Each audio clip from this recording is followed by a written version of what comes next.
I think the message I tried to get to the team at halftime was, guys, the championship team understood styles, and you don't.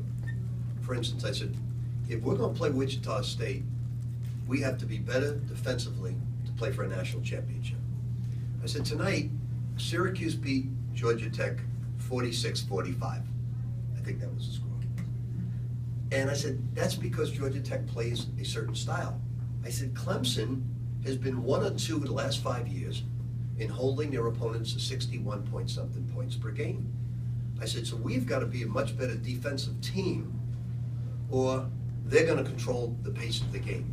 Now, we got a bad break with Montrezl Harrell flopping on the foul call. Good call. But we didn't understand it was going to be a dogfight, and these guys want to get up and down, they want to play.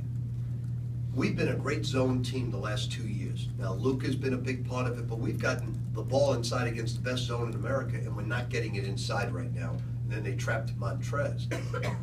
The number one problem we had is we're getting an overload off a pick and roll, and it was a waste of time because Terry and Chris not one time rubbed shoulders with the screener to force the guy to play him, and then you get the advantage. They kept going 4 feet too wide. The guy got over the screen and was just beating the clock down.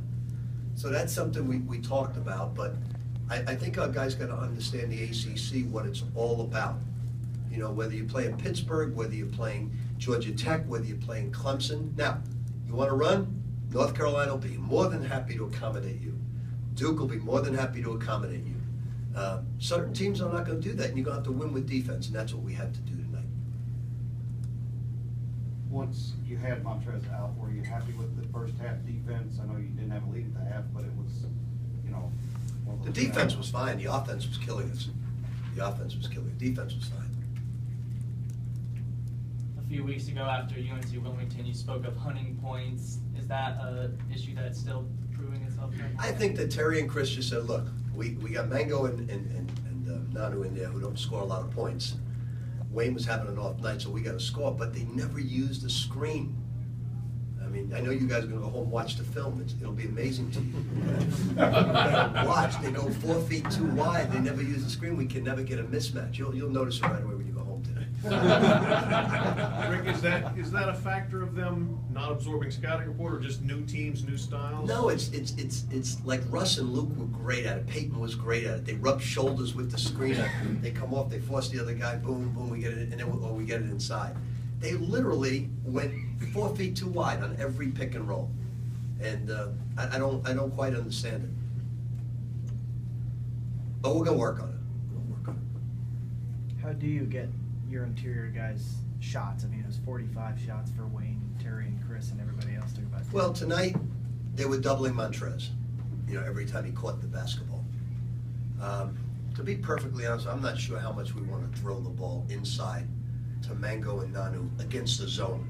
Against the man, especially coming off their left shoulder, we'll throw it all night, like Mango on the first move of the game. Against the zone, Mango struggles a little bit passing the ball. So we're going to have to make shots. And when Trez is in the game, we can throw it in and get some good things. As you know, Honest had a migraine. Shaquan had a knot on his forehead from yesterday's practice, didn't practice. So, you know, we've got to get our bench to give us some minutes. Q and Anton were right in the game and messed up our defense, and they can't do that. They don't have to do great things, they just can't mess up our defense. Shooting 22% in the first half, how much of that was Clemson's defense and how much of that was just an off night for your offense? I think it's both. Clemson's an excellent defensive team, but just to give you an idea, you know, you come off a naked side pick and roll. If you don't use the screen, they're just going to match up, and everybody's going to match up. The clock's winding down. Now you got to try it again. The clock's winding down, and you take a bad shot. So it all stemmed from not using the screen. It's like you run a down screen against man-to-man. If you don't take the guy out, the guy's going to get over the screen. He's not going to be open. So we got to get better at our zone offense because teams are going to play zone. And Bob, you know, Bavano asked me, "Were you surprised?" I said, "Hell, I play a zone 40 minutes. Why would you play Louisville man?" Anything else for Coach? Just help North Carolina. I think they can figure it out for themselves. Anybody else? Thank you.